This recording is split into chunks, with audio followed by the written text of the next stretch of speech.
kita akan kembali belajar materi IPA SMP, yaitu ini berada di kelas 8 semester 2, materi getaran dan gelombang. Ibu berharap hari ini kalian belajar dengan semangat dan tentu dengan riang gembira. Nah, anak-anak, yang pertama kita akan belajar mengenai getaran dan gelombang. Yang pertama adalah getaran. Getaran atau bahasa lainnya adalah osilasi, merupakan suatu peristiwa gerak bolak-balik secara teratur atau secara periodik melalui titik keseimbangan.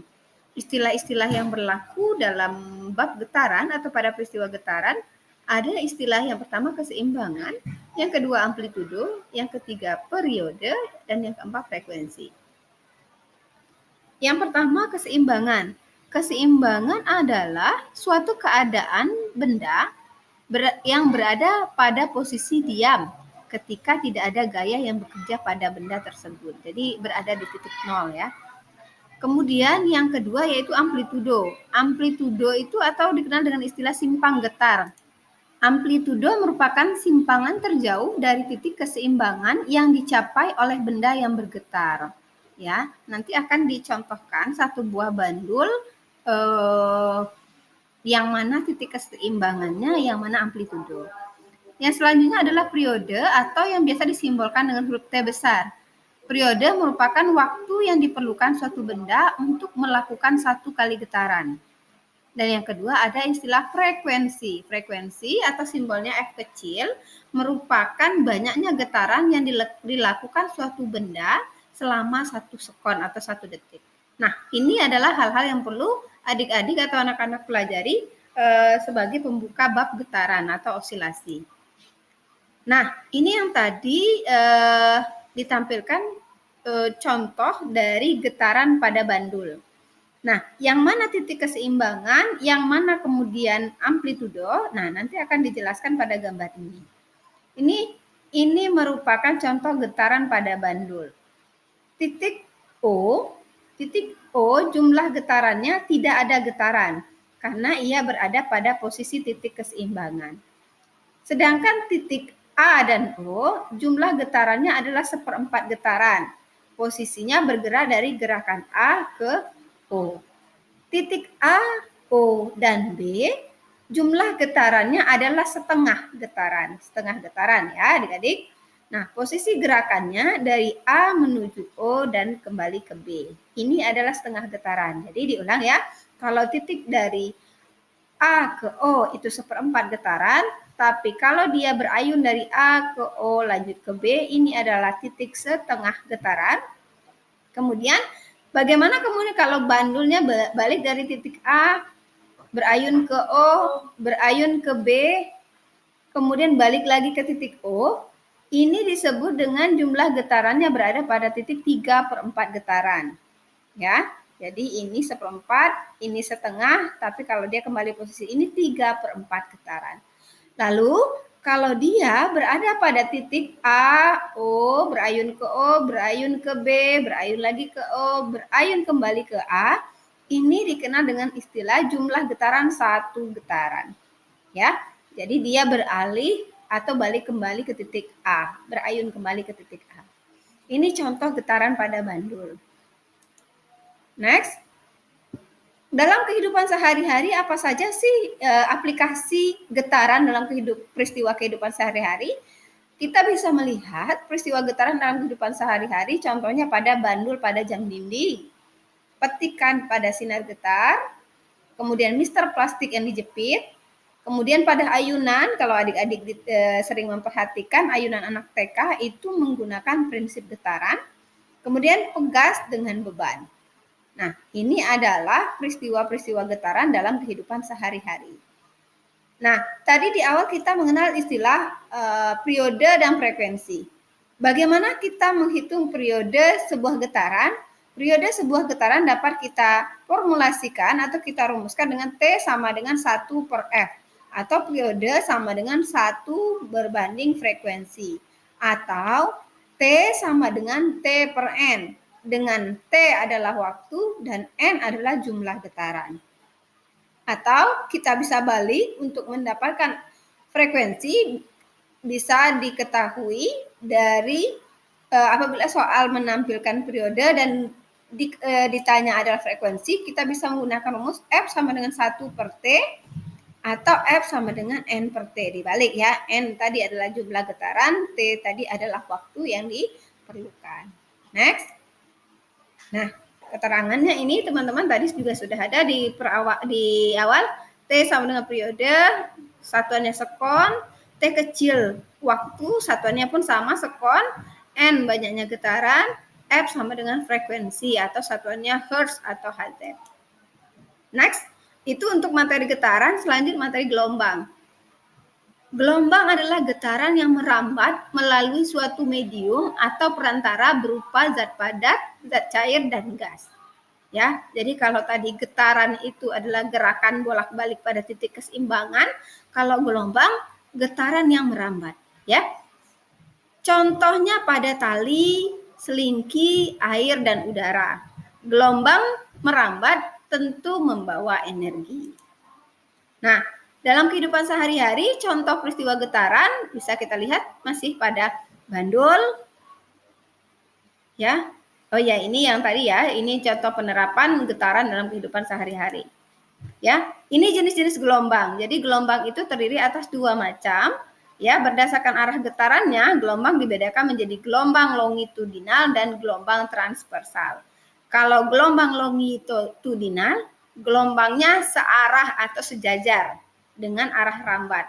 Kalau gelombang transversal, gelombang yang arahnya tegak lurus dengan arah rambatan. Jadi bisa dibedakan ya adik-adik, kalau gelombang longitudinal dia arah rambatannya sejajar, kalau gelombang transversal arah getarannya tegak lurus. Contoh-contohnya juga sudah ada di slideshow ya. Contoh gelombang transversal pada gelombang bunyi dan selingki, sedangkan pada gelombang itu gelombang longitudinal, sedangkan pada gelombang transversal itu berada pada gelombang permukaan air, gelombang cahaya, dan gelombang tali. Kalau tadi jenis-jenis gelombang berdasarkan arah rambat, sekarang berdasarkan medium atau medianya. Jadi berdasarkan mediumnya, gelombang dibedakan menjadi gelombang mekanik dan gelombang elektromagnetik.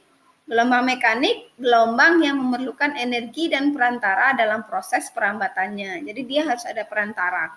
Ya, kalau gelombang elektromagnetik, gelombang yang mengandung muatan energi listrik dan magnet. Ya, dia tidak memerlukan medium untuk merambat. Contohnya gelombang cahaya. Yang ketiga, jenis gelombang berdasarkan amplitudo atau simpangan terjauhnya. Itu dibedakan menjadi yang pertama gelombang berjalan, ada gelombang diam. Kalau gelombang berjalan, gelombang yang amplitudonya tetap pada setiap titik yang dilalui. Contoh gelombang pada tali. Yang kedua, gelombang diam. Gelombang yang amplitudonya berubah-ubah. Contohnya gelombang pada senar gitar pada saat kita petik. Nah, ini yang harus dikenal dalam istilah pada gelombang, peristiwa gelombang. Ada periode juga sama dengan getaran. Periode gelombang simbolkan masih T besar. Frekuensi gelombang masih disimbolkan dengan F kecil.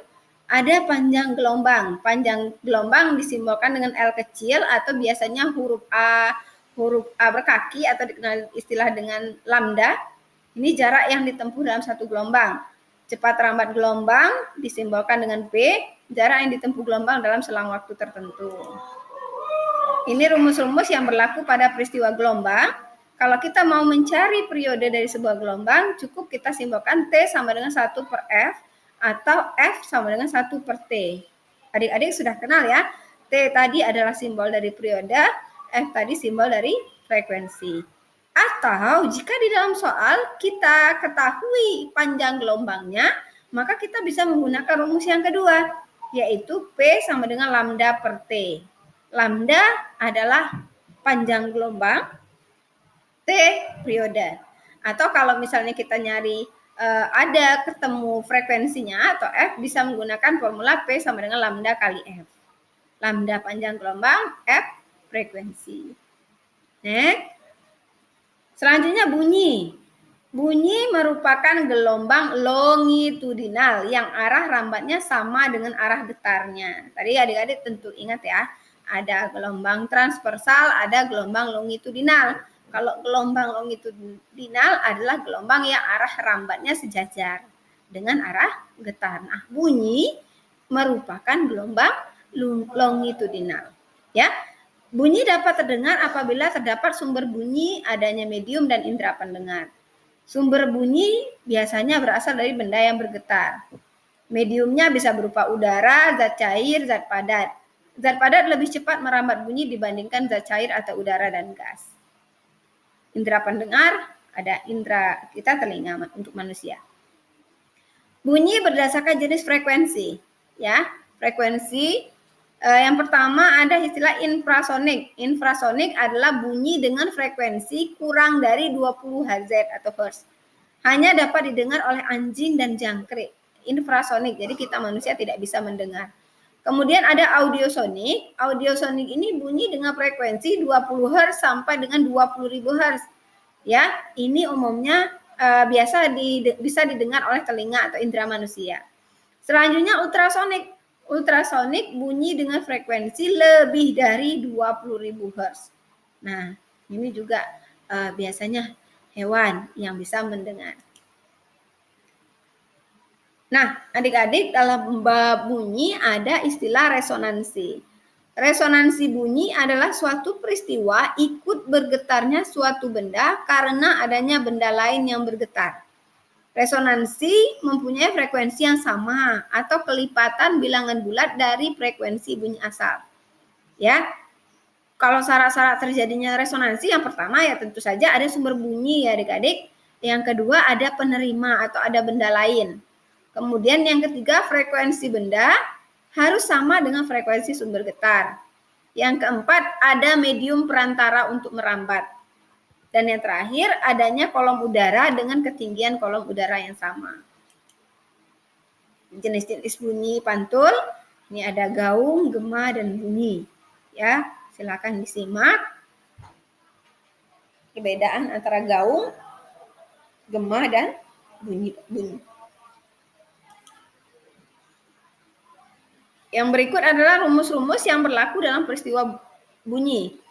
Rumus cepat lambat bunyi bisa dicari dengan rumus P sama dengan S per T. Keterangannya P sama dengan cepat lambat bunyi, S jarak dari sumber bunyi dengan pendengar, dan T adalah waktu.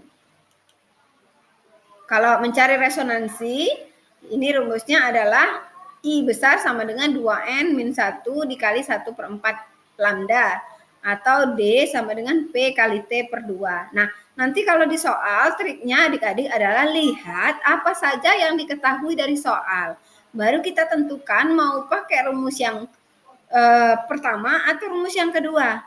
Misalnya di dalam soal diketahui resonansinya kita tahu, kemudian panjang gelombangnya kita tahu, maka kita pakai rumus yang ini. Namun kalau dalam soal itu kita yang diketahui adalah misalnya cepat lambatnya kita tahu. Kemudian waktunya kita tahu. Yang disuruh cari kedalamannya. Maka kita pakai rumus yang kedua. Begitu ya. Nanti akan kelihatan penggunaan formulasi ini ketika bertemu dengan soal. Nah, ini contoh pada soal nomor 1. Jika suatu sumber getaran memiliki frekuensi 20 Hz, maka periode sumber getarnya adalah.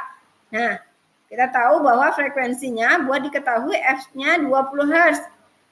Ditanya periode, ya. Ingat adik-adik, kalau ditanya F, tadi rumusnya adalah F sama dengan 1 per T. Nah, sekarang yang ditanya adalah T. T sama dengan 1 per F. Ya, kita balik saja T sama dengan 1 per F. Satunya tetap konstanta, jangan diubah. F-nya 20. Jadi T sama dengan 1 per 20. Didapatnya 0,05 detik. Ya, ini soal masih gampang ya adik-adik. Lanjut ke soal nomor 2. Ya, jika suatu sumber bunyi merambat dengan kecepatan 1.500 meter per sekon dan frekuensinya 600 Hz, maka panjang gelombang bunyi tersebut adalah. Jadi dari soal kita ketahui bahwa kecepatan bunyi 1.500, frekuensinya 600. Kita buat bahwa yang diketahui kecepatan bunyinya 1.500, frekuensinya 600 Hz. Tentukan panjang gelombang bunyi atau lambda. Ya, lambda sama dengan P per F tinggal kita masukkan lagi angkanya. P-nya 1.500, F-nya 600. Jadi 1.500 dibagi 600 sama dengan 2,5 meter. Ya. Next. Soal nomor 3. Suatu bandul digantung dan digetarkan selama 40 detik, kemudian bolak-balik sampai 20 kali getaran. Maka periode getaran bandul tersebut adalah, nah diketahui dari soal adalah yang pertama banyaknya getaran, dia sudah tahu banyaknya getarannya 20 getaran atau N ya simbolnya. Kemudian waktu getaran juga sudah dikasih tahu, waktu getarannya 40 detik. Nah, sekarang kita diminta untuk mencari periode getar atau T besar. Ingat tadi dari pernyataan di awal, di awal tadi sudah disebutkan bahwa T sama dengan T per N. Kalau nyari F, N per T. Kalau T, yang dicari T per N. T dengan waktu, N dengan jumlah getaran. Jadi T-nya 40, N-nya 20. Dapatnya 2 detik. Nah, adik-adik, soal di belakang masih banyak sekali ya di belakang. Contoh dari ini ada soal nomor 4, silakan disimak bagaimana pembahasannya. Kemudian ini soal nomor 5 juga silakan disimak pembahasannya. Sampai kemudian di sini Ibu menyajikan sampai 20 soal. Nanti silakan disimak dengan seksama. Bisa jadi soal-soal ini nanti akan masuk pada soal ujian PAS atau ujian penilaian akhir semester. Ya, nanti kalau yang tidak jelas silahkan bertanya di kolom komentar. Nah, adik-adik cukup untuk hari ini. Terima kasih atas perhatiannya. Jangan lupa untuk tetap jangan lupa untuk menekan tombol like, share, dan subscribe karena subscribe itu gratis dan bisa menjadi motivasi untuk Ibu dalam